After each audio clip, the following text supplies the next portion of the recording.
thinking the new normal ain't working fast enough for you? You're more than ready for the new built environment and its $100 billion economies funded on sun, sand, sea, digital, and people? Well, pause. Think about it with intentional thought and consider where we go from here. Stay tuned and hear what businessman, leadership extraordinaire Cassius Stuart got to say about how the sun, sand, sea, digital, and people will generate 262 new millionaires a year if we go about it the right way. Join our co-sponsors, Dom Dev Enterprises and Page Investment, and our friends at Something to Think About. Ask your questions, post what you got on your mind, tell us where you're living, and share. We're going to have a lit conversation on all of the foundations of what makes an exceptional economy. We'll be right back. Something to Think About with Dale Happy Knowles.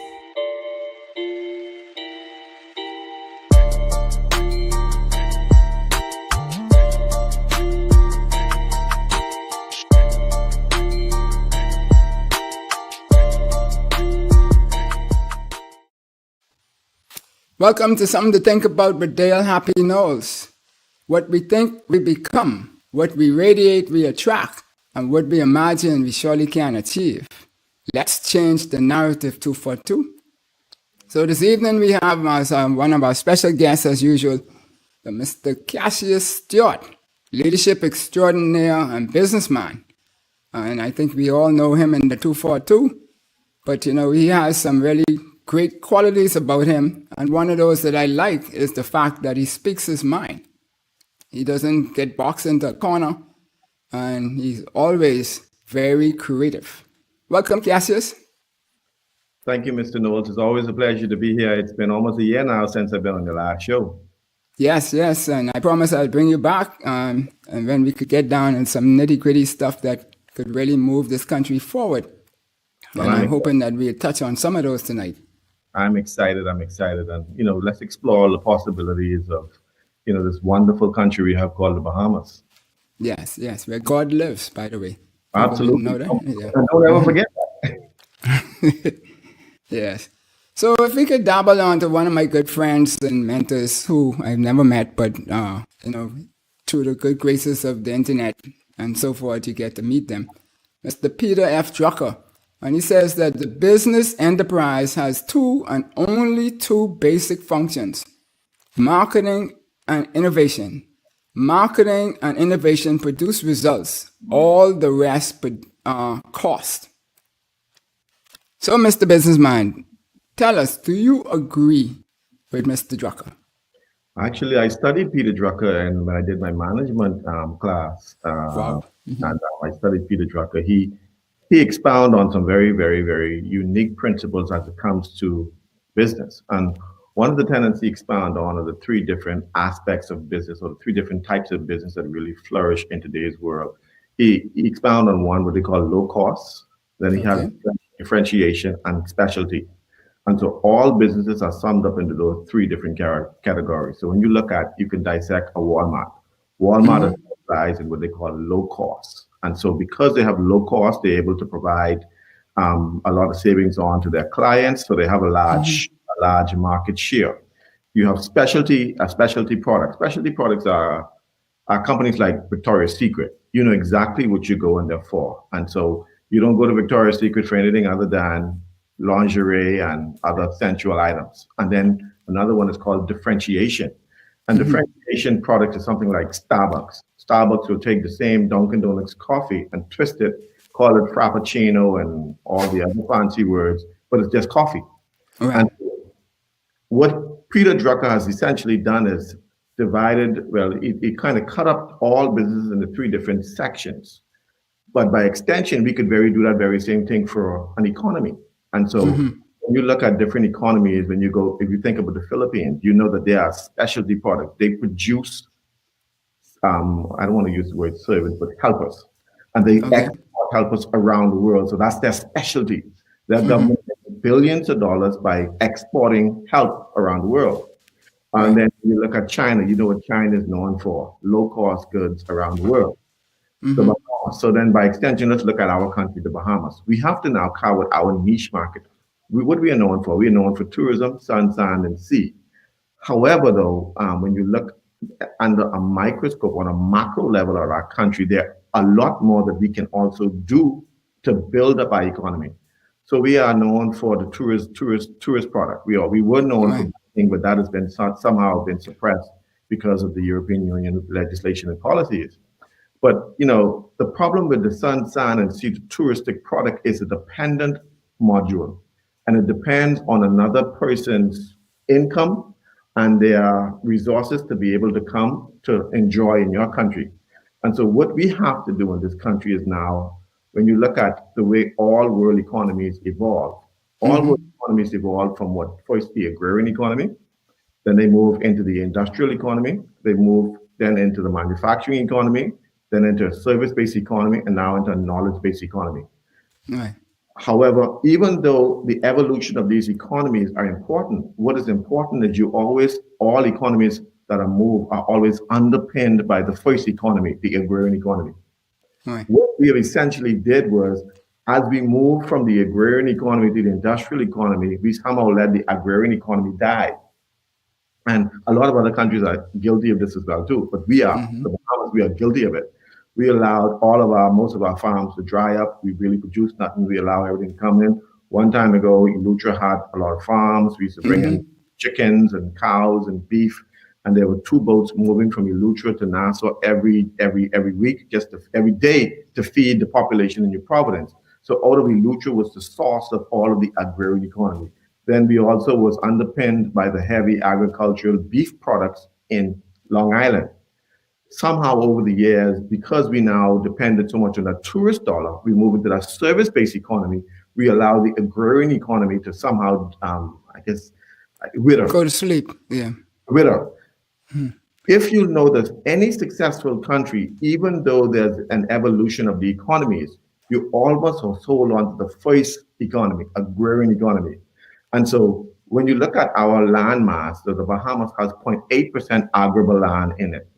Even though we have a lot of land mass, a lot of our land is not arable. And so we have to now take it to the extent, how do we now produce from all of this land, we get crops to feed ourselves. You've heard the Davis administration talk about it. You heard the Christie administration talk about it. You heard the Minister administration talk about it. You heard the Pinner administration talk about it. Everybody say, oh, we got to be self-sufficient. We got to feed ourselves.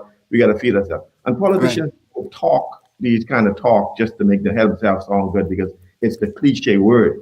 Right. But in order for us to really sustain ourselves over the next 50 years, we have to begin to pump more resources, technology, expertise, technology into the agrarian economy in the Bahamas, while still holding on to the service-based economy, and also looking into the knowledge-based economy. And so we have to now tie the 3 economies together. Now, the last one is called a knowledge-based economy. A knowledge-based economy is an economy where where the intellectual capacity of the people determines their wealth. In other words, you don't get promoted because you sleep with an MP. You don't get promoted because you is a red, or you is a blue, or you is an FM, or you is a PLP. You get promoted because you have aptitude, you have knowledge. It's what they call meritocracy.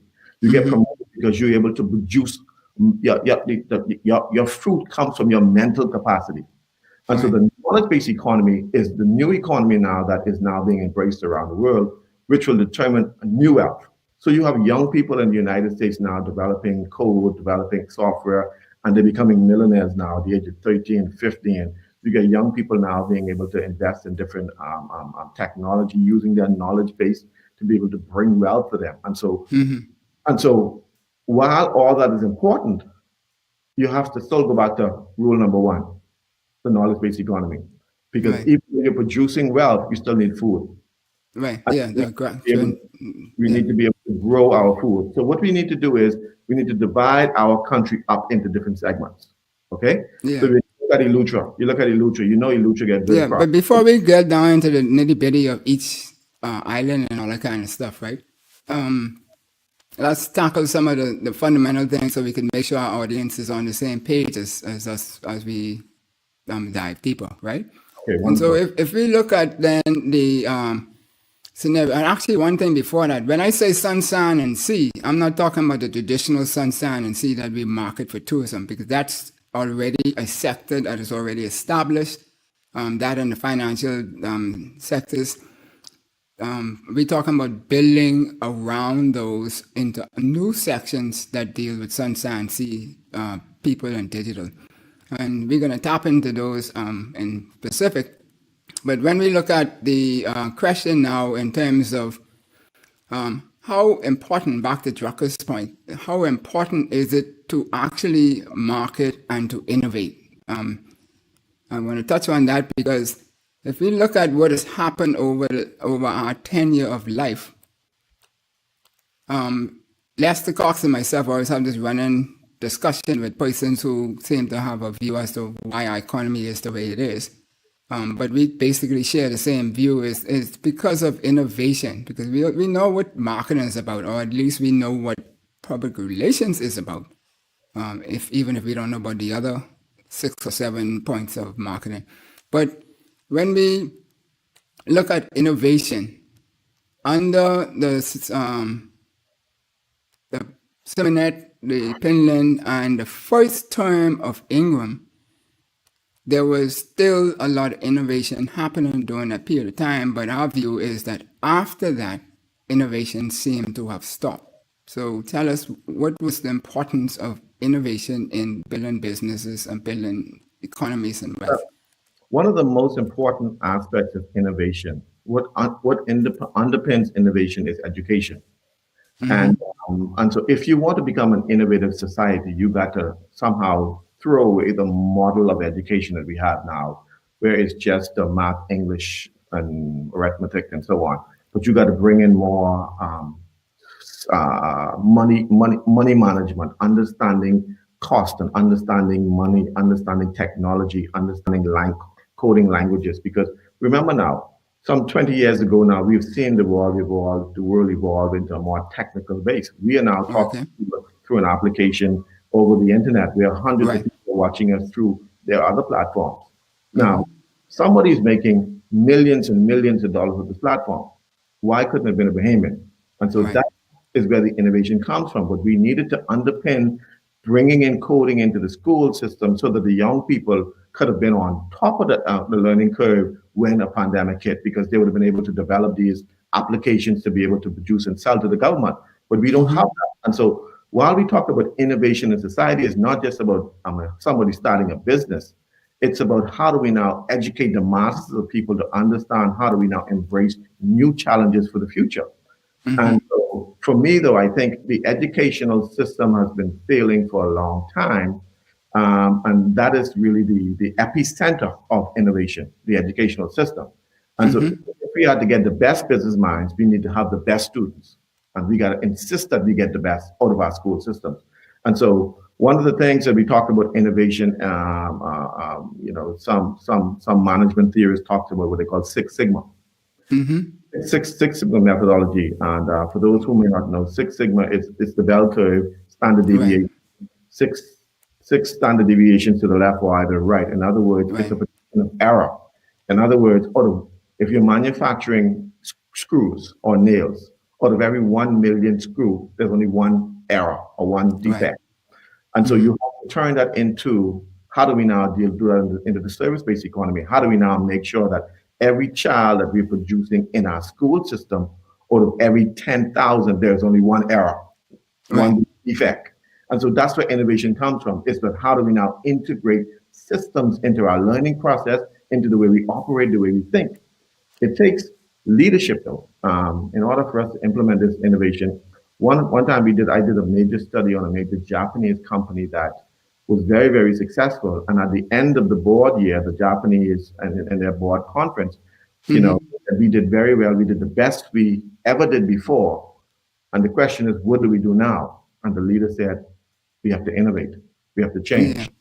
And so even though we are successful, we still have to change, because you never know what's ahead of the future. And so what we are essentially done is we are afraid to change in our culture. We are set in a pattern. Change is that one constant in life that will always guarantee success. And so the same way the Japanese in their methodology of management style, it's about changing. No matter, even if they were successful, they still change for the better.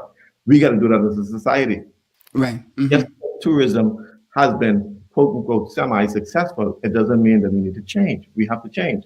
So when you look at our country in terms of innovation, one of the greatest innovators we could possibly do is what Peter Drucker said, is that we have to now differentiate. We can now take tourism and turn it into edutourism. Right. So now we have the fifth largest island in the Bahamas called Andres, which is 9,000 people live there. I always have a dream of building the dorms of the University of the Bahamas on the beaches.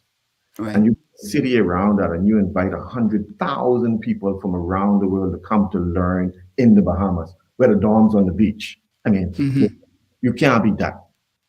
And so what you do now is you're still selling tourism, but you're selling education with tourism. Right. So you innovate. And so the Bahamas is a peaceful place. We have a lot of land that we could engage the United Nations and say, listen, we want to build the largest diplomatic training center in the world for all nations to train their diplomats or their young diplomats in the Bahamas. We put it in, okay? Tourism, but edutourism now. Yeah, so you tapping into the people side of the 5 pillars that I have in my And that's where innovation comes on the state level. Right. Yeah. The state needs to now consider, okay, we have to carve out our niche. And so the Bahamas can now, when the world looks at the Bahamas, they can look at the Bahamas as that's where the city of knowledge is. We go there for the city of knowledge. We go there for innovation. We go there. We invite Microsoft and Google and all you guys to come and to be major players, and then we will build an economy out of this world. And so that takes a intentional mental shift in our psyche, because we still stuck, and that's the reason why I have the show here, is that we seem to still be stuck on doctors, lawyers, accountants, cream, and everybody else is the tea bag finish. Well, right? So that's where leadership comes in. You see, you know, bear in mind though that we are 1, 2, 3, 4 generations of prime ministers, and all of them have been in that very same circle, doctors or lawyers. Okay. And remember now, people only see the world through the glass in which they've been trained. And you can blame them for that. However, when you have somebody from a different dispensation looking at it from a different prism, we're able to offer a different point of view. Right. The trouble is, the people can't see because all they were able to see is from the point of view of the doctor and the lawyer. Right. And nothing's wrong with the doctors and the lawyers. However, the world is much bigger than just doctors and lawyers. And this is where innovation comes in. You get people with business mindset who understand how do we now make all these different pieces of the puzzle come together so that, you know, this $10 billion economy that we have, we can now expand it into a $50 billion economy and a $100 billion economy over the next 50 years. And that's innovation. That's true now, taking the very same thing that we have, which is tourism, integrating education in that, and building the city of knowledge in the Bahamas, in Andres. And then around you will build an entire city. And then you engage people like the technology companies like Microsoft and Google and so on, to integrate into all of our schools in the Bahamas systems and technology so that every Bahamian student will have the tools they need to be able to compete. Now, I always tell, you know, I've been a part of a lot of American schools, and what Microsoft has essentially done is allowed all of their platforms free of charge for any grade school or university student in America. And because I went to American schools, I was able to download all of their programs free to write games and write applications and software. So it's all free once you're an American student. If I say, if I was the lead, I would say, listen, I want that in every school in the Commonwealth of the Bahamas. I want that in the University of the Bahamas. I want to be able to integrate in technology into all of our systems so that our kids can be able to innovate. And so looking at now, one of the greatest innovations that's coming on stream now is digital payments. The digital economy, okay? You know, the global economy is 14 trillion, something like that. You know, that's the e-commerce economy. You know, the question I keep asking my friends is that if we sit in 30 minutes away from the largest economy ever existed, I ask them, how much money did you make from the American economy last year? And most people say not a dollar. How do you be 30 minutes away from the largest economy and you have not made $1 from the American economy? And if you touch into that digitally, it is not 30 minutes. It's seconds, nanoseconds away. Precisely. Well, and by extension, the world is now nanoseconds away. But you're looking at the treasure trove. You're looking at a treasure trove just right across the way. We Right, can now integrate into the American economy and find a way how we can make money. I was telling people, when we always looked at Miami as someplace to shop. right. Then when you look at Miami again, blink your eyes and you look, Miami is just one big warehouse shipping to the Caribbean Yeah. and Central America. So why don't Bahamians now invest their money into building their own operations to ship back home from Miami to the Caribbean and the US and Latin America and Central America? We can do Right. it. And that's innovation, you see? So it's just looking at the world through a different prism and taking advantage of opportunities instead of you now the spender, you are the seller. But it takes leadership, though. What it takes is it takes the leadership of the nation to say, listen, this is the position that we're going to take from the next 50 years. We are not going to be playing defense anymore. We're playing offense. Right. Because remember, you can never score if you're playing defense. We got to put our people in the offense so that they can score. The central bank governor has been having an argument with Bahamians over the last couple of years, and he's saying that Bahamians don't save. Bahamians save. And I can understand his argument. The challenge is we don't have nothing. Nothing too safe. Right. And so when you look at all of the expenses that Bahamians have versus what they have coming in, there's nothing really to save. The trouble is now when you look at a country on a microscope, and then you have 90% of the country that is broke, only have like $300 in their account. It lends to say, let's ask ourselves the question: if we have 50 years as an independent nation, tourism was our number one main product. Right. Everybody still broke after 50 years. Has tourism worked? Right. So, but if we look at that same question you asked in the Cassius, if to go back to the piece about innovation and in our tenure as, and I would say that why I said Sir Roland Simonet and those, because if you look from the statistics that is posted in the World Bank and trading economics and stuff like that, from the 60s to say 2019. The first half, basically up to the end of Ingram's first term, Prime Minister Ingram's first term, that would have been Roland Simonet, Sir Lyndon's whole tenure, and then up to the end of the first term, 97, 98, thereabouts.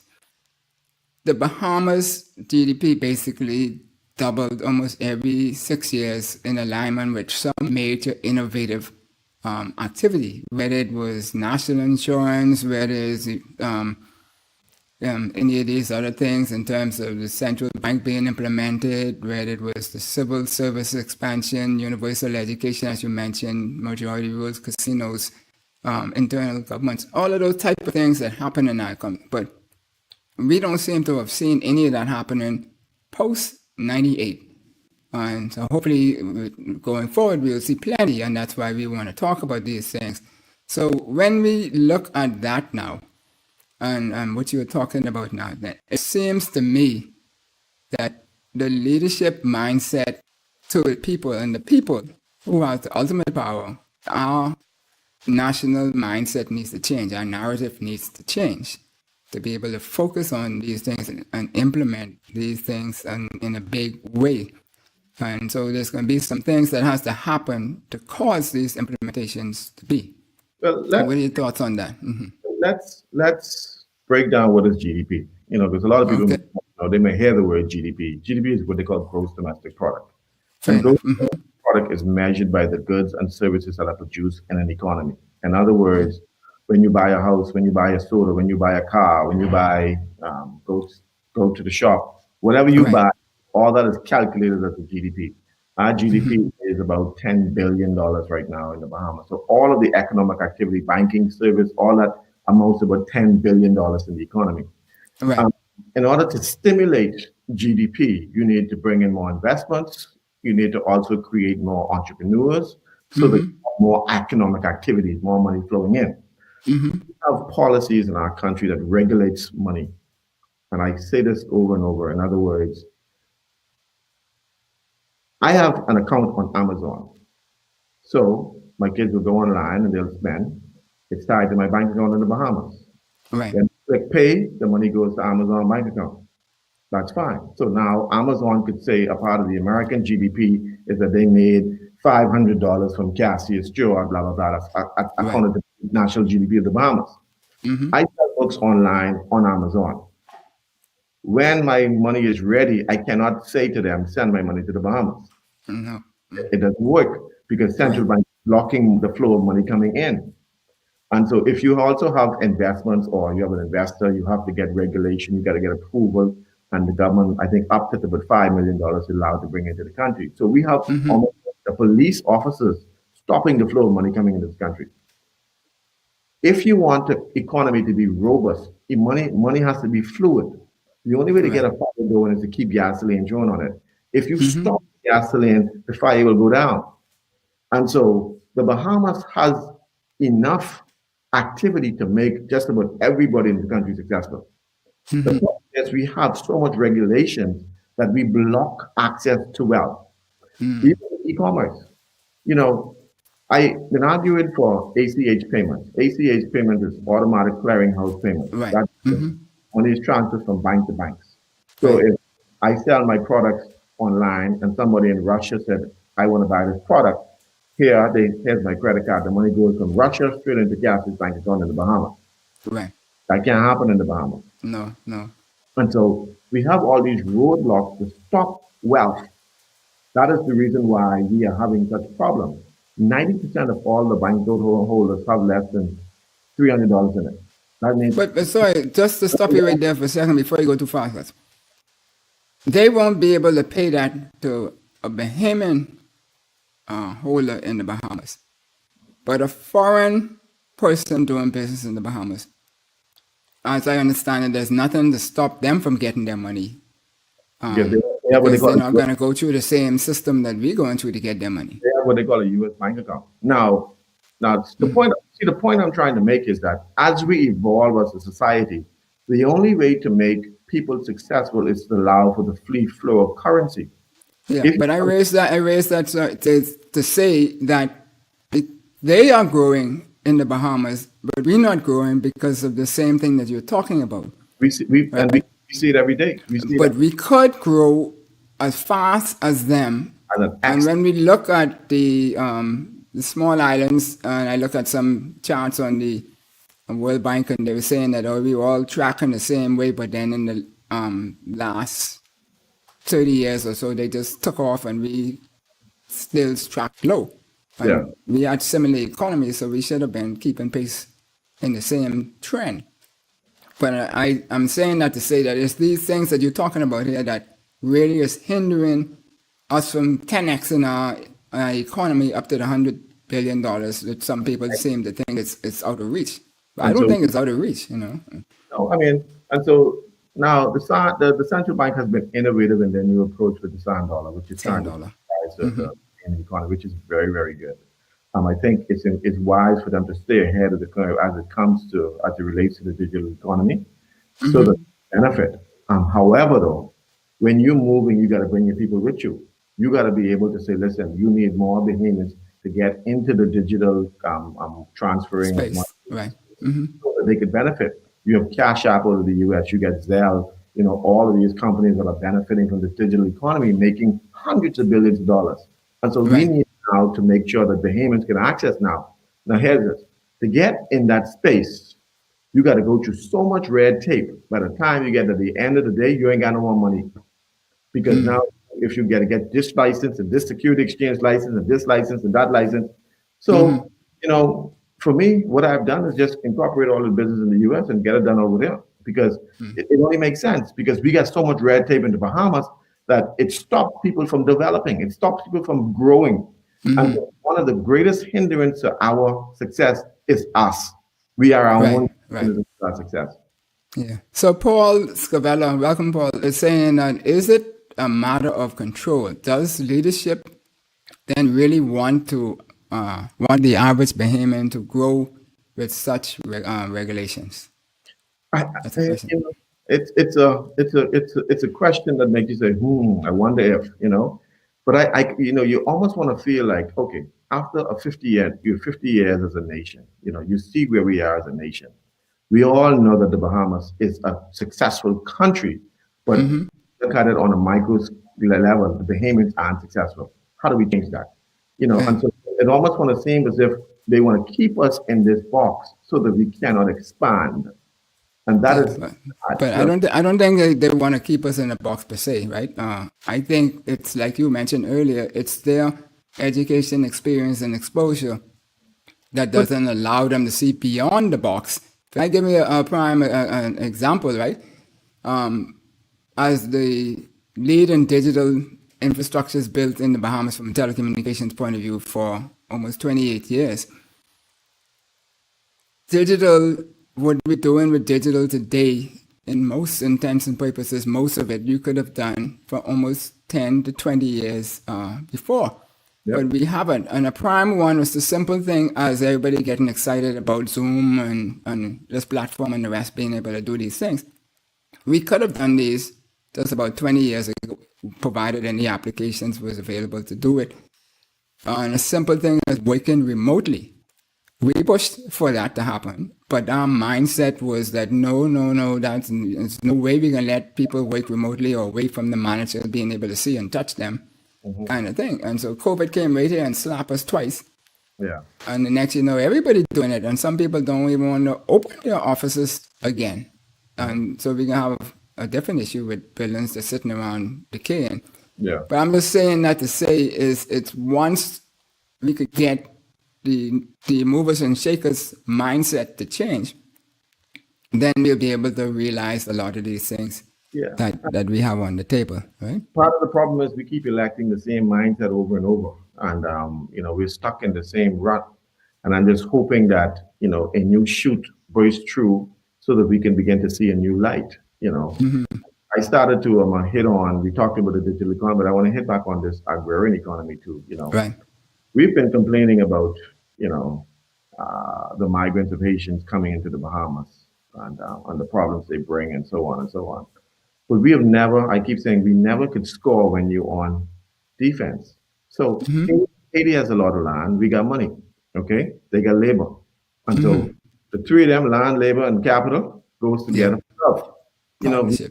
We go to Haiti and we say, listen, we want to buy 50 acres of land here, 50 acres of here. We grow on onions, we go on celery, we go on tomatoes, we go on stuff. And we use our capital with their labor to develop the agriculture. So you have Bahamians using the land in Haiti to build the agricultural sector for the Bahamas so that we can be self-sufficient. And so, because remember now, we have 0.8% arable land in the Bahamas. Our land is suited for agriculture per se. But you get Haiti right there, you get Dominican Republic, you get all these countries. We have the capital, and so we can now say, listen, let's go and buy land, even we could lease land as a country. The Bahamas owns this, and we are growing to feed our people in another man's land. Yes, that's innovation. Yeah, very much so. And on the touch on that before we go to the break is this: in BGC was there, and also Leon Williams was at the head. We pushed to do the domestic submarine cable throughout the Bahamas, which we got buy-in from the government and was able to do that. We also pushed for a spur into Cuba and a spur into Haiti.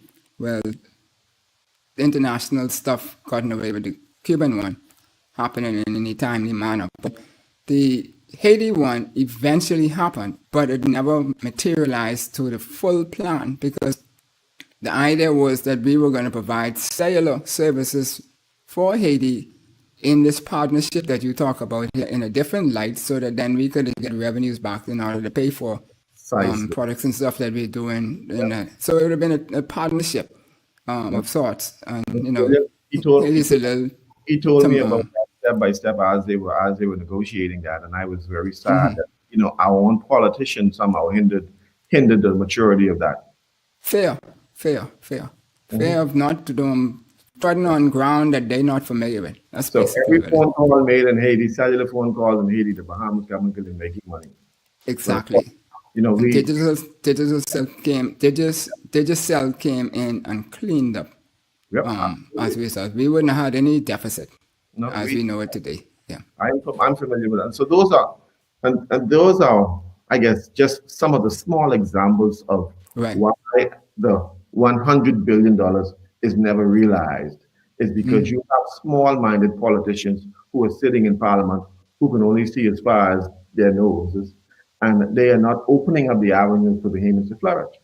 When I look at young people, and I see young people committing crimes. I see someone who will take the extent to go sell drugs, to try to transport drugs, and I say to myself, this man, one, is taking a risk. This man, two, is innovative. This person is definitely an entrepreneur for the wrong channels. Because we don't show our young people a successful pathway, they will create their own path, and more than likely that path end up on the wrong end. As a government, though, you cannot make everybody successful. What you Right. do, you open up the pathway so they can see the path of success. But listen, Right. these are the possibilities and potentials that you can become, you can be. And we will make sure, provide avenues or give you all the support as a government to make sure you're successful. One of the things, though, I learned in the Bahamas is that we do not like to see people succeed. We love to see people fail. We want you to be just as good as us. And if you are succeeding, you thief, you're a drug dealer, you do something wrong. The mentality of Bahamians got to change. It has to come from the leadership. We got to make sure that we create a policy of number one, where we want everyone to succeed. Now, not everybody will succeed, but you want to Right. give everybody the same equal opportunity to succeed. And that's Right. what Right. leadership is all about. Right. Well, we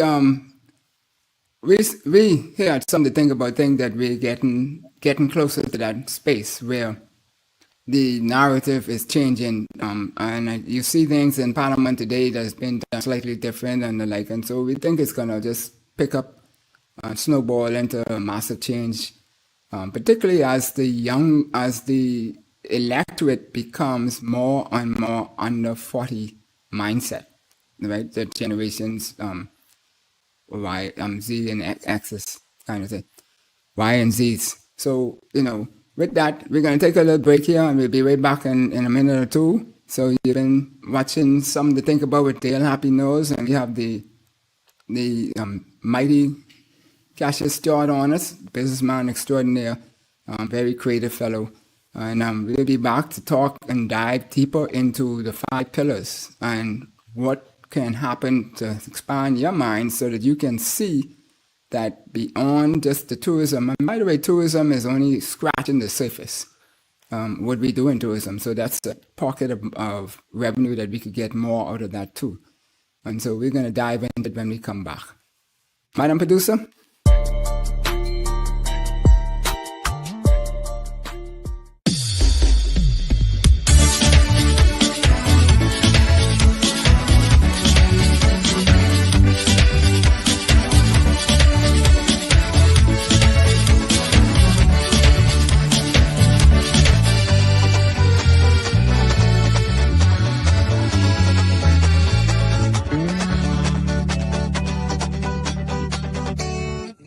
Sammy's Chicken. There's nothing like it. Behind every scoop, flick, and savor is a smile and memory being made or reminisced. Whether you're at work, out with family on a Sunday, or have friends visiting, flavor will meet expectations in our 32-ounce container for only $10 if you're having a special event as well. Exotic flavors ranging from soursop to Guinness is definitely worthwhile.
Welcome back to Something to Think About with Dale Happy Knows. We're here this evening talking with Cassius Stuart about how we can use Sun Sea, digital and people to generate 62 new millionaires a year. Right? That's our vision, that's our view, that's what we think are reachable. And we can achieve this systematically through fundamental steps and discipline to do it.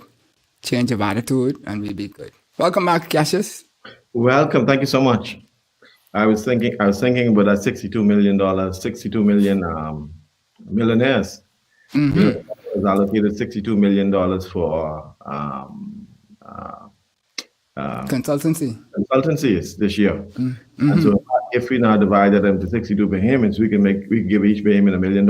So we can make $62 million this year if we want. Yeah, I don't like the word give though. I mean, they're providing a service, a quality service that we provide. Bahamians can provide quality services. Not everybody just overseas could provide services. Precisely. Yeah. And the challenge is that, like I said earlier before we went to the break, if we don't respect, we don't appreciate what we have. You know, we like Bahamians when they go on the international market and succeed, and the world gives us praise. Right. But when we hear amongst each other, we don't like each other. We don't appreciate each other. And, you know, my pastor always used to say, you know, they're going to appreciate me when I go on. Pastor Mark Monroe, you know. Yeah. And, you know, he said to me one time, he said, Cassius, you know what? I had to go outside of the Bahamas to get accepted back in the Bahamas. He said, when the world accepted me, then my people accepted me. Other than that, you know, you're just a little black, little Bahamian boy. You can't do nothing. And so we see that amongst ourselves. Bahamians somehow... We have not matured enough to reach to the point where we could say, listen, I think Dale is qualified to provide this service and we can give him $5 million. The first thing they say is, all of that for him? We can make him a millionaire? No, sir. We ain't that. That's the mentality.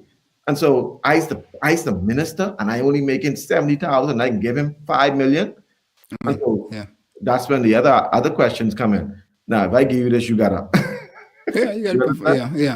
Start slumps, slow money. Yeah, that is the failure of our people.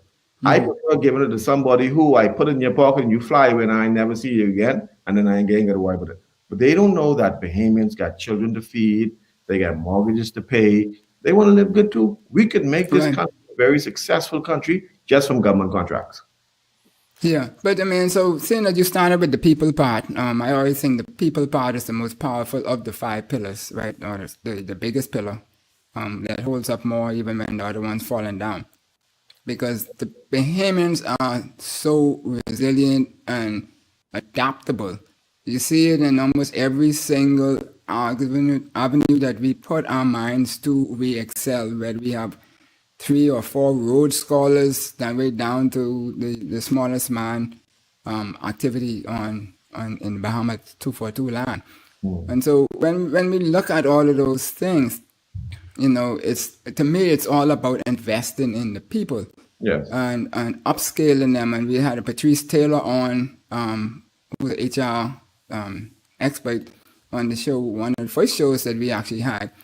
And the potential that we have is so great. I mean, so Lyndon had it's about better in the Bahamas, which was originally programmed to bring in more tourists and to tell people to come this way. But he also wanted it and directed it to help uplift the people and their confidence and their mindset, so they could know that they are just as good as everybody else in the world. And so that mindset seems to have gone to the side somewhere. One of the challenges we face as a nation is, when we talk about people, is the health of our people, the quality of health. Mm-hmm.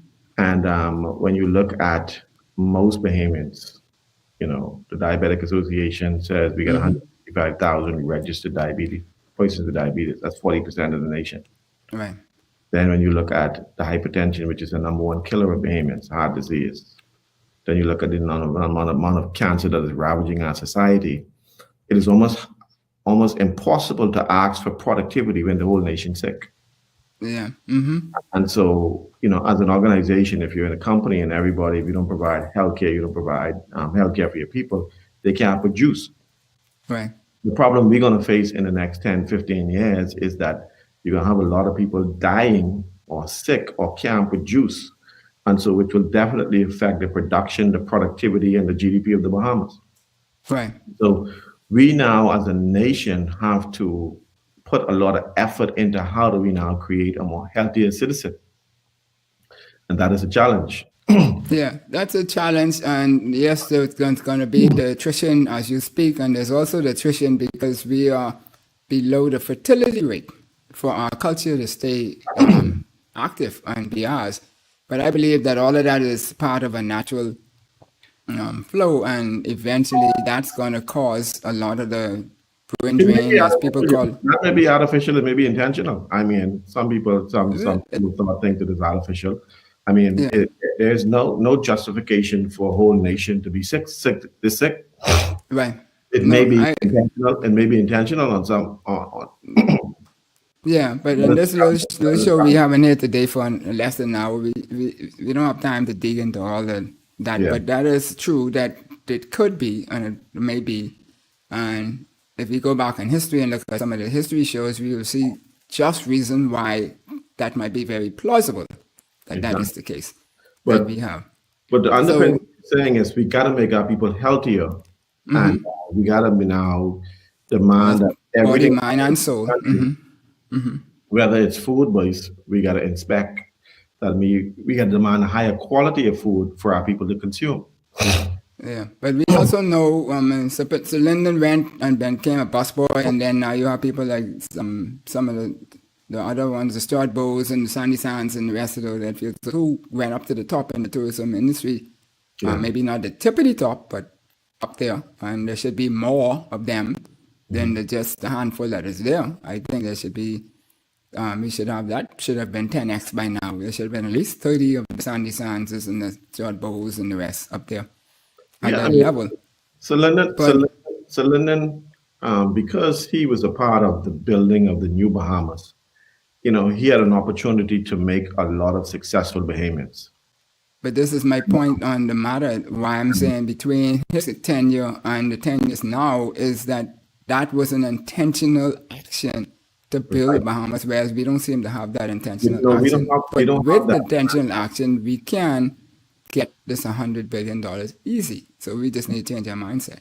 Yeah, Go ahead. and like I said, we have to be strategic in what we do as a nation. I think we are so blinded by party colors that we destroy each other. When my government in power, that I will fire all of your people. And your government in power, you fire all of my people. So not taking into consideration that your people got children in school, you got mortgages and so on. So we were More value. all of us swear allegiance to the same country. We all pledge our allegiance to the flag. We all one, but we are divided as a nation. Either you're red or you're blue. And if you're blue, when the red in power, you starve, and vice Right. versa. Yeah. That is one of the greatest dangers to our society right now. Yeah. But we have to value the mindset of the creatives outside of the traditional streams. Because I mean, a fellow like you who is a creative in the business arena, ideas don't stop. I did engineering and telecoms. I just didn't stop. I benefited for many years. I'm blessed. I've had the opportunity to sit at the helm of leading telecommunications in all intents and purposes from a technology's point of view for almost 30 years and so forth. But the question then comes about how do we now superimpose that across the spectrum of our people so that the guys who's in the shack who's creating stuff could now find ways to monetize those skills that they have, like Shawnee and the rest of us are doing in sports and Buddy and what. That same, they don't have, to me, they don't have any more greater skills and talents in the other skill for what the other guys have in the other fields. It's the same thing. It's just that they don't have access as the Shawnees and those had access to. We just have to, like I said, as a government, though, I speak, from a government perspective, we have to provide the avenues for people to be able to nurture their talents and their abilities. And somehow we have created atmosphere where it's so cloudy and dismal that people don't want to expand. They don't want to become great. They don't want to because, oh, it ain't gonna ever happen. Oh, Right. that's, Yeah, the doubt. Yeah. and so that is a failure. For every one person we take off the poverty line, that's one person social services ain't got to find money for. For every Right. one young man that we could prevent from going to jail, that's one social problem that we would eradicate. And That's what you do $40,000 is being I pay each year. But anyway, for one we got to person. find avenues to build people up. We Right. don't build our people up, you know, Yeah. and it goes to show that the next generation is repeating the process because the minute you see a fight broke out among school kids, the first thing they do is all record it and they gerry the fight on. Nobody trying to stop the fight. And so, in other words, I want y'all to destroy each other and I will watch y'all do it. That's the message. But their currency is likability, right? And so forth. And so they will transition that likability and that energy and excitement into fines when they need to pay for things themselves. Then they'll translate it in that. And I'm not, that's why I'm saying I see that generation is going to be very successful compared to my generation, which was promised and was still waiting for the promise to be allowed. They We ain't can gonna wait for nobody to allow we nothing to happen. They just gonna do. Yeah. the generation that we now, the younger generation now, has some great advantages. They have access to information. One time ago, for us to get information, we had to go to a library. Now they could just click their phone. I find However, Grammy. the prophet, I mean, I don't know if I call him a prophet, but Bob Marley said, they're bullied, they're very full, but they're still hungry. In other words, Right. they have access to information, but they're still dumb. Right. And so it is strange though, but even though they have access to all of this, they are still not producing what they should produce. When you Right. look at other countries and how their young people have taken advantage of technology, we are not doing the very same thing. Our Right. technology is used to either show somebody up, destroy somebody, or post something negative about somebody. Yeah, but I mean that's what gets the public eye. But that's not happening across the board. But I understand you and I appreciate that. But that's touch on what Stuart has to say here, Dion. I'm assuming that's one. He says, "How do we preserve industries for Bahamians like is done for lawyers? Branding don't seem to favor Bahamians in the hotel industry." Do you follow that? Yeah, I mean, Yeah, I okay, can all right. I can get a sense of what he's trying to say because the industries are reserved for you can't have people just walk in and say they want to become a lawyer in the Bahamas. Foreign lawyers can't just practice in the Bahamas and so on because it's protected. That's also good for doctors as well too. Without Right. you need special permission. I think when you're dealing with the construction industry, I'm not sure how wide open it is, but you have foreigners coming in taking advantage of the construction industry versus Bahamian contractors. And so, we have to at some point provide protection for other industries that we can protect one. You can't protect one without protecting the other. Right. So I could almost understand what the writer is saying because there are other industries that needs protection because you got these guys who fly in from all over the world, these foreign contractors, and build hundreds of millions of dollars worth of contracted while Bahamians getting the low end of the stick. And so we could do the same. We could do the same for the Bahamian hotel industry. We could do it for the construction industry and so on. We just have to provide leadership in that area. So let's look at something like under the sun, right? I categorize under the sun pillar would be stuff like the renewables energies and things that are renewable and the alternate energies. How light industries we don't embrace to capitalize using the sun. These are things that we don't have to pay for. It's going to continue to happen. It's not going to run out, but we're not capitalizing on it. I'm thinking that there is a wealth of business opportunities and fortune to be made under that pillar. Dale, you got to understand how the world works. And here's how the world works. There are some people who are making money off of fossil fuel. They're making hundreds of millions of dollars off of fossil fuel. You think it's in their best interest for you to now bring electric cars in? you think it's in their best interest for you to bring solar? Because now when you ain't paying that BEC bill, they ain't making money. Right. And No, so I appreciate that. do whatever they can to lobby to make sure that these things don't come to pass. And so if we have more, let's just say now we have more electric vehicles on the street. And so we say, okay, we want to have 20,000 electric vehicles by 2022. What that does to gas stations, the people who own the gas station, the fuel Yeah, companies. but if their trucks don't work, and your electric vehicles work, their trucks can't get, so they're not gonna be able to sell. So your electric vehicles delivering. And so their goal is to lobby to make sure that this shift in technology or this sun technology don't come to pass. We could have done this a long time ago. Yeah. And everyone in the Bahamas could have been solar, but it doesn't serve the interests of the people who are making the money. You remember now, BEC had a law one time ago that said you cannot have your house 100% solar. You need to give Yeah. 20 something percent to BEC. In Right, other words, yeah. someone was saying, I ain't letting you get free power. I need some money myself. So if the Yeah. government saying that, I do what the private companies are saying. And that is the But reason why. everything happens through protest, right? I mean, in some way or form, because politicians votes is politicians' currency, and Well, so vote once is their currency, but also now the biggest part, while you think the voter is more powerful, that is not true. It's the lobbyists. It's the people who are paying for them.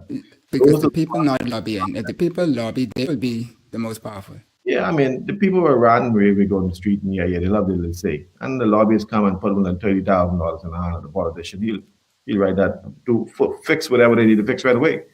And so that is an integral part of this thing called democracy, though. I mean, you have US, you have it in the Bahamas.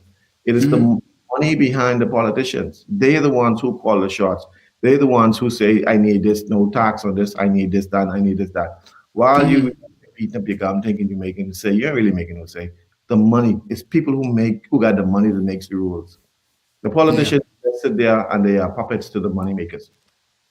And that's Yeah, why well, I mean, that's generally the case, but there's ways to circumvent a lot of that too, right?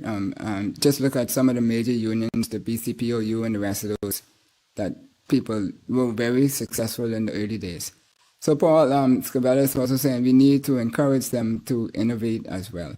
Yes. And so if we look at the SAN now, SAN, I would say, to deal with land, you talked about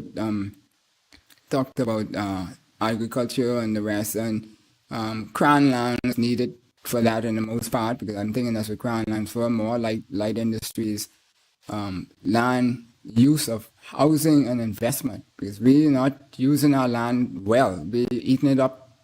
We have schools that are 1 story and 50,000 feet wide. That can be good. Natural resources, the aragonite and the rest, growing weed and things that actually can grow in the Bahamas under this 1 little 8% that you talk about. Yeah. We need to find things that work well. Medicines. I think we saw somebody on the radio, on the TV the other day, being highlighted for his innovation and innovations. There's so many things, Kapari, from way back when we were doing, that we could be benefiting from on this, not just looking. Point is, we gotta not look to the traditional way of things and look for things beyond that. Yes. I mean, when it comes to agriculture, where there's canning and packaging, you're understanding how, whether we're growing tomatoes and lettuce or celeries or whatever, making sure we have the right canning houses, whether the government needs to come in to provide the initial capital, create a cooperative, and then let the farmers then buy the government out for canning, whoever's growing onions and tomatoes. Whether it's fishing, there are a lot of fishermen in Moores Island who perhaps don't have no freezers. They bring you will say, okay, we'll put up the 100,000 to buy your freezer. All your fishermen could buy into the cooperative. You pay the government over time, and then you'll now own it. And so a lot of these industries just need assistance. They need boosts, but they also need that managerial assistance too. A lot of fishermen, they could fish, but they can't manage. And so you need to be able to provide that expertise across the board to help them.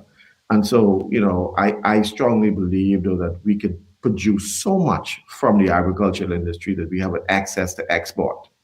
And become critical now, because not only the Bahamas is looking for is having trouble. A friend of mine just came from a conference in Colombia. What the Colombian government has decided to do is gather all of the Caribbean leaders to get together to see if they could buy products from Colombia.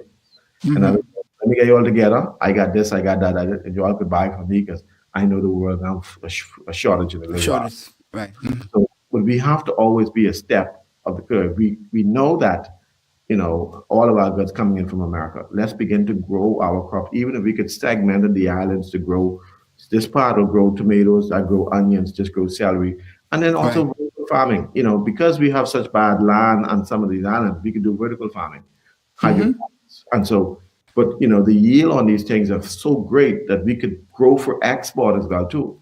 Once we meet the quota now. But one thing you don't one thing you realize when you go to Eleuthera and islands like with heavy tourism, particularly Harbour Island, the local farmers and fishermen is having hell to meet the demand from the tourists for fish on the island, and crops. And so where do they get the supplement from? It's that we got to be able to look at these areas and figure out, okay, now farmers, this is what we need. We need you to grow X amount to be able to supply Valentine's down there in Harbour Island, to supply all of the new resorts that are popping up all over Eleuthera. And so you got such heavy demand down there that we got to be able to feed them. But we got to be strategic. It can't. I was just gonna say that. 2 fish today. I ain't fishing tomorrow. I ain't gonna fish tomorrow. I already make my $100. I can rest. Or everybody doing the same type of fishing in every space, trying to duplicate. Nobody doing the other areas, which could be a filler and stuff like that. And even the stuff that you just mentioned about people saying, well, okay, they don't have the management capacity.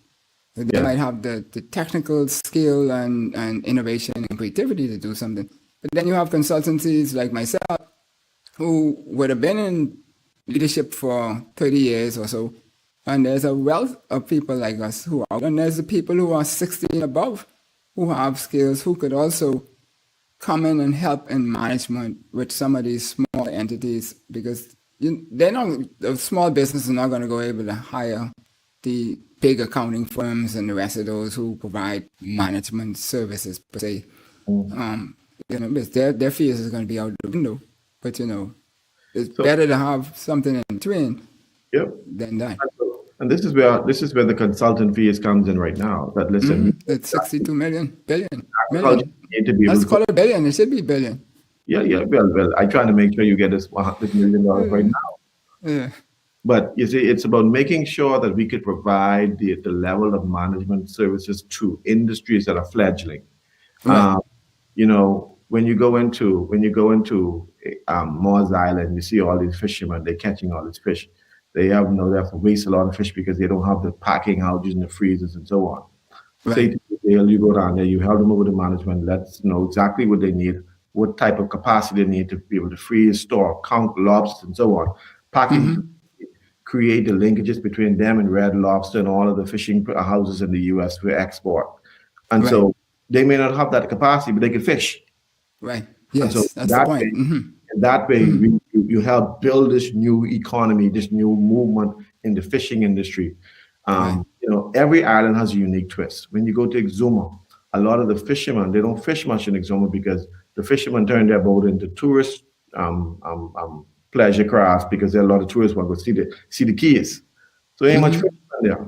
So now we need to plan fishermen in Exuma, because of course you still have Sandals, you get Grand Isles, you get all these February Point, all these major facilities on the island that need to eat. And so instead of bringing in food from New Providence, we make sure that the fishermen on the island of Exuma can be able to provide food, whether it's the vegetables and or livestock and all. And so I'm not seeing a livestock farm in Exuma, but we need to put a livestock farm there. We need to grow our sheep and pigs and our cows for steaks on the island of Exuma, because we have the demand already. Right. So I went to the fish fry and couldn't find fish in Exuma. What? I buy chicken. I said, what's the point of the fish fry if I can find fish?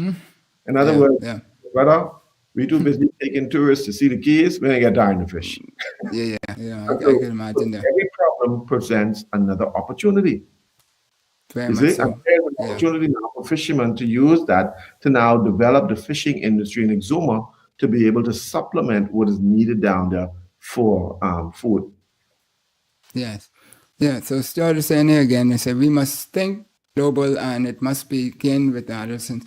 And we need to scrap our education system and create a system, some on my screen, system that includes something's blocking the screen.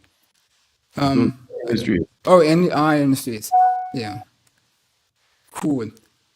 The thing So, about our educational system, you know, around the world now, a lot of people are shifting towards home-based educational system with more strategic educational system. In other yeah, words, we don't teach our children about money, e-commerce. We don't teach our children about the global market. We don't teach our children in grade school about money management. And so we right. expect them to be, oh, you're going up to college and you got to be disciplined. You got to know how to spend money. But we never taught them how to do that. We figure it comes by osmosis. From grade school, from grade 8 or grade 7, we need to implement money management courses to teach our kids about managing money, budgeting, Yeah, understanding costs. And had our leaders had that same course in grade 7, grade 8, they wouldn't would be be spending different. the amount of money they spend.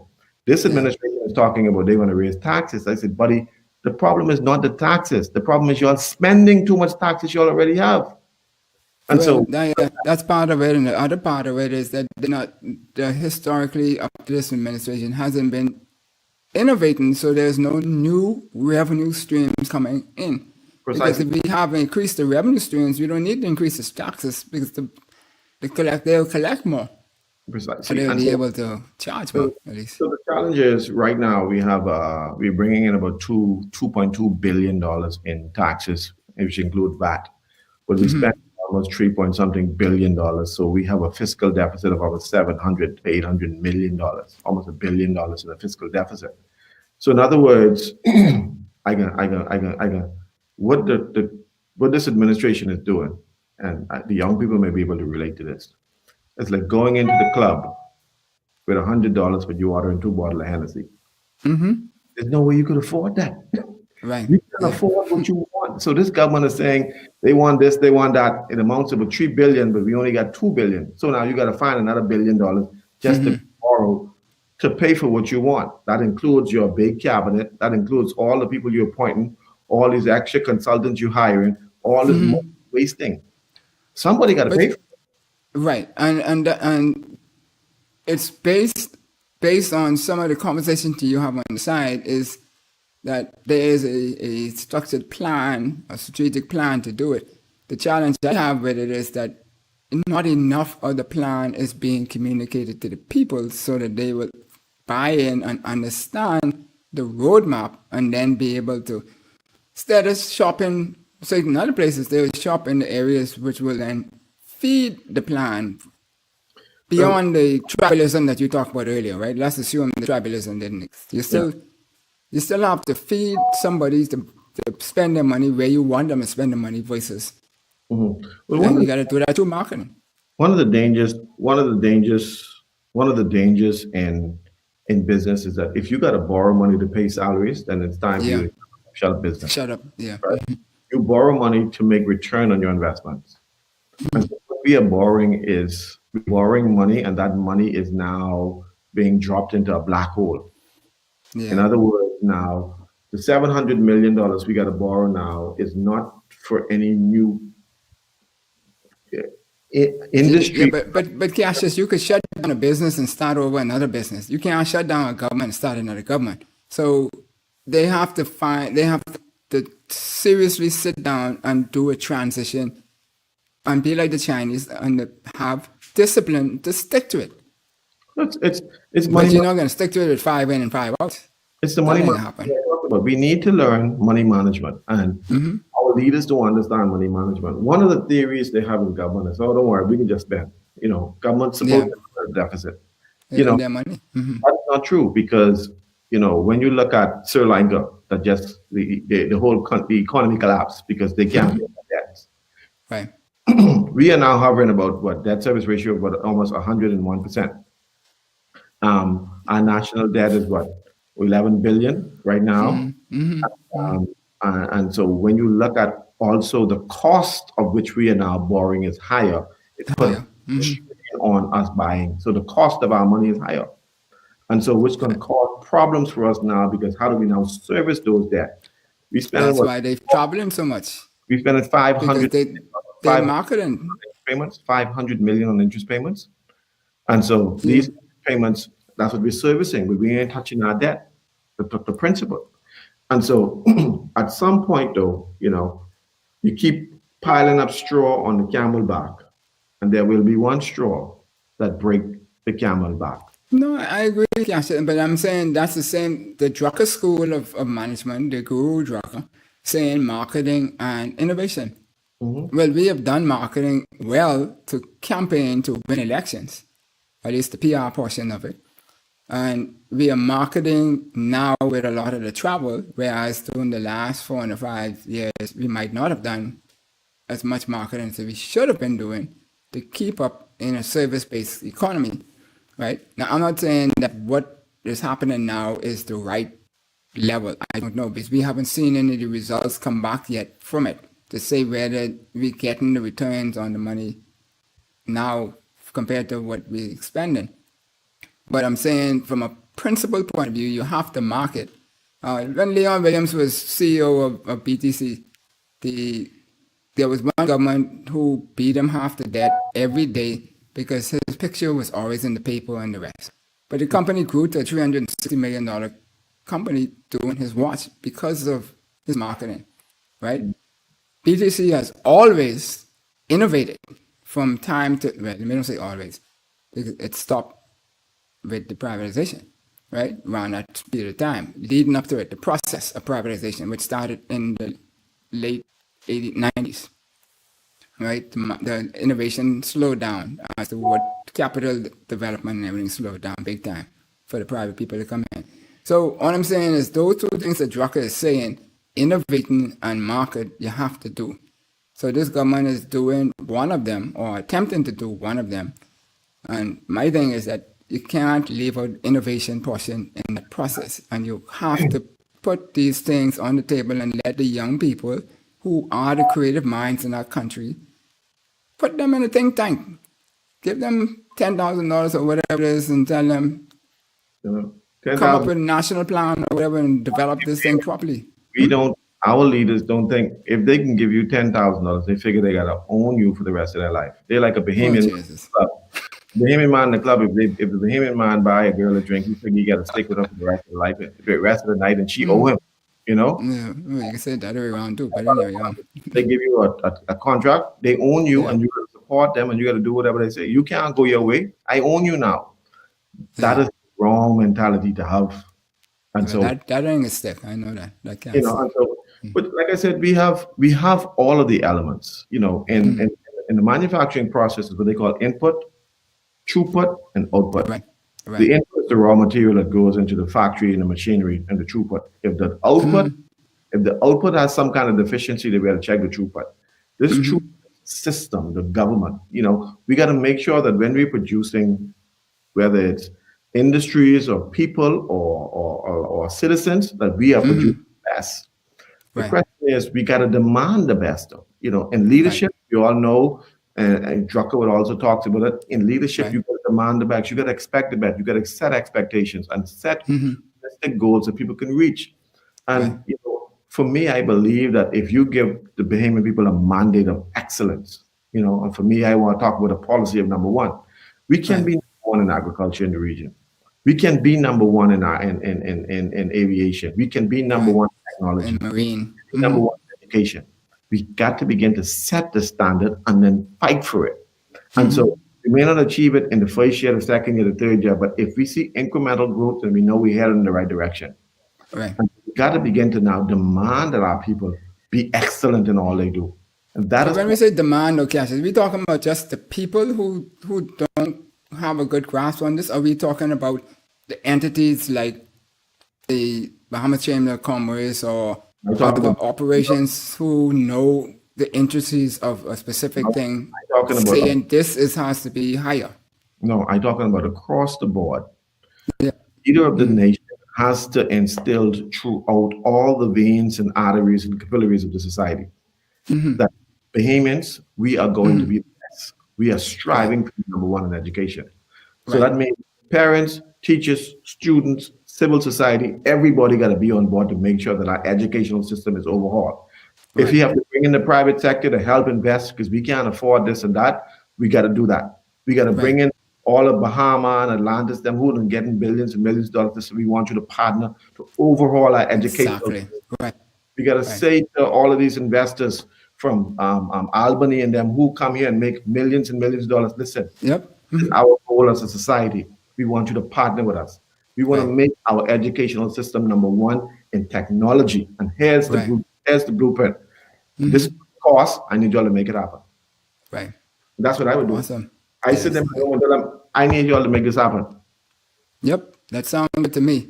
I mean, especially with the amount of money that I hear some people get on the radio and talk about what we are deferring, I call it, in taxes that we could be collecting if we had more of a universal tax system You know, we, or like I you, said, equity in the system.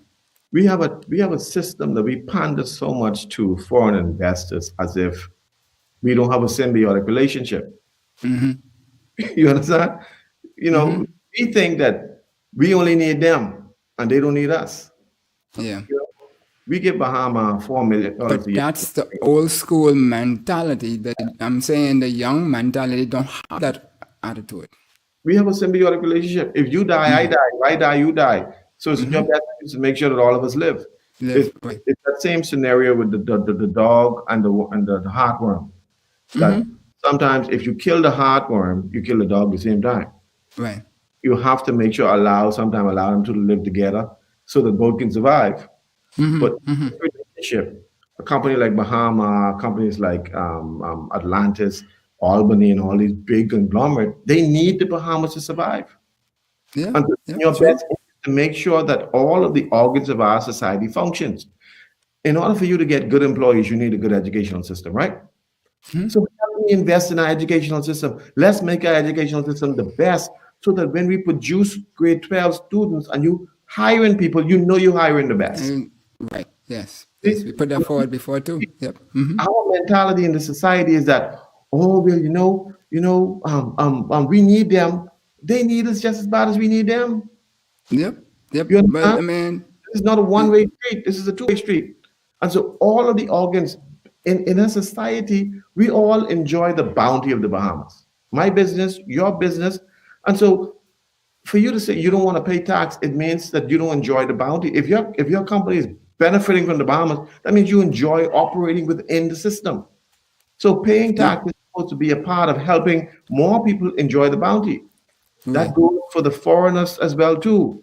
When they come Yes. here, they enjoy the bounty of the Bahamas. And so that means making sure that we can build the agriculture sector, the healthcare system. I mean, just look at the healthcare system in Exuma.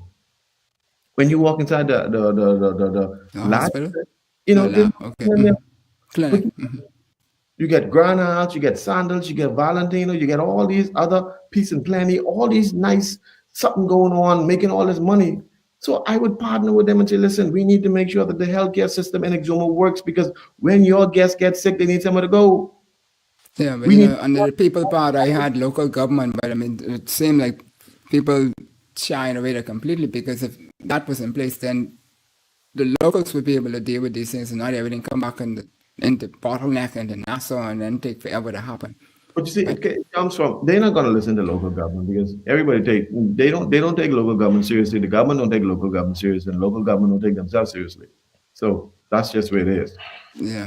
We need So, the leadership of the country to set a strategic goal for the nation, and you have to But go you- with that strategic goal. You have to go after making sure that island by island, you look at exactly where they are, who is on that island.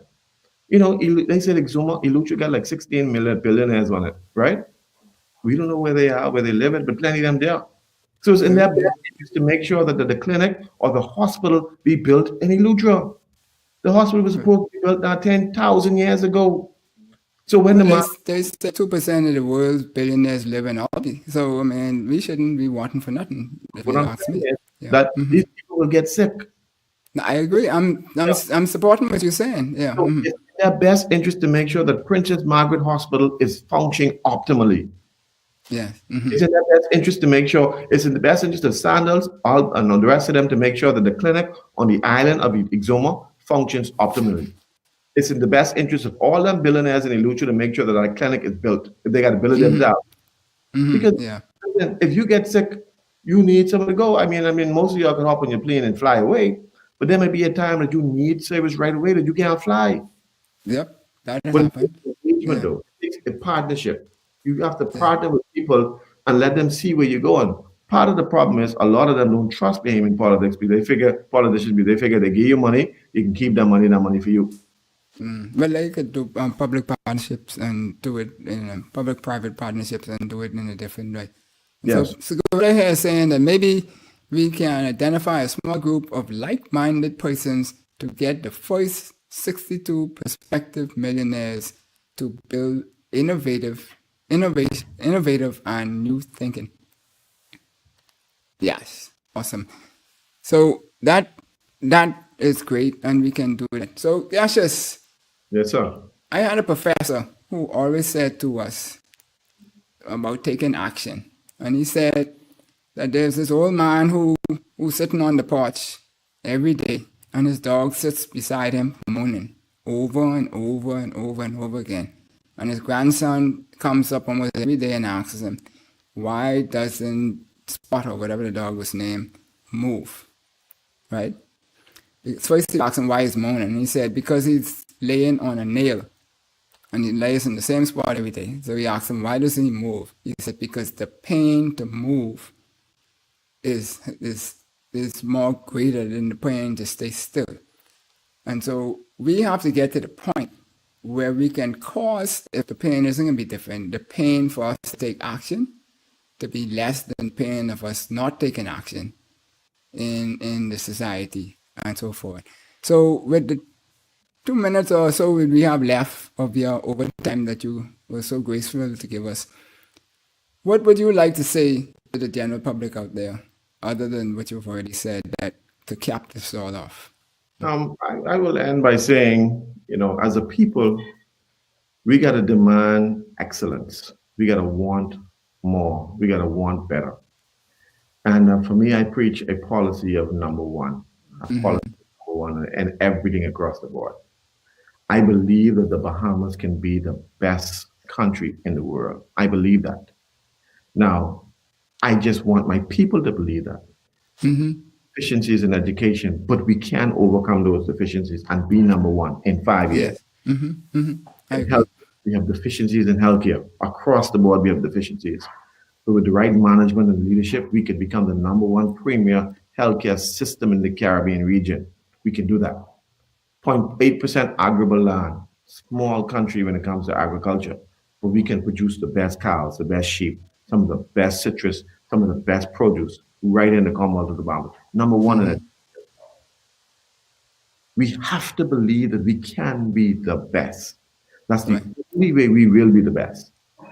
And like you say, the pain to move is probably too great for some people. That's why they stay there and die. We got to break ranks with the pain that is killing us. And that's the political system that is strangling us. We got to break ranks. And move forward into a new direction. That's the only way. That's awesome. Well, we thank you kindly for all these words of nuggets and vision and stretching our minds to see things differently. So, and that's what we're all about here on Something to Think About with Dale Happy Notes. We want people to just stretch their minds and know that there's different ways of doing things than what we see in the narrative every day. And they, particularly the young creatives, to stretch your mind, use the idea and your creativity. We saw about a week or so ago, Bonique Popel, the young Popel in her early 20s, during COVID, shut down, didn't have a job anymore, and so she went with a Grammy, and they started making ice cream. Now they have flavor. What flavor? I forget what. Taste the flavor. That's right. My brain shutting down on me. Yes. And so that's Bahamian home grade ice cream. So, you saw it in the commercial. So there's many things that we could be creative for and build this $100 billion economy. It looks like a big number. Yeah, it's 10x, but we've 10x multiple times in the first 40 years of or 30 years of the period that we have been in internal rule. And we could do it again. We just have to make up the mind. As Pinland said, it's better in the Bahamas. We are just as good as anybody else. And we've proven in a global stage that we can be better than a lot. Absolutely. So thank you kindly. We'd love to have you here again at some point in time where we touch down on some other things. And you're always a very engaging conversationist on these matters. You do likewise. Thank you. Everybody on Facebook, social media, YouTube, the like out there. Thank you again. Be safe. Enjoy. Watch some more videos. Madam Producer. Enjoyed the show? Then subscribe to us for more educational and inspirational content. Ring the bell so you never miss a show. Let's change the narrative 242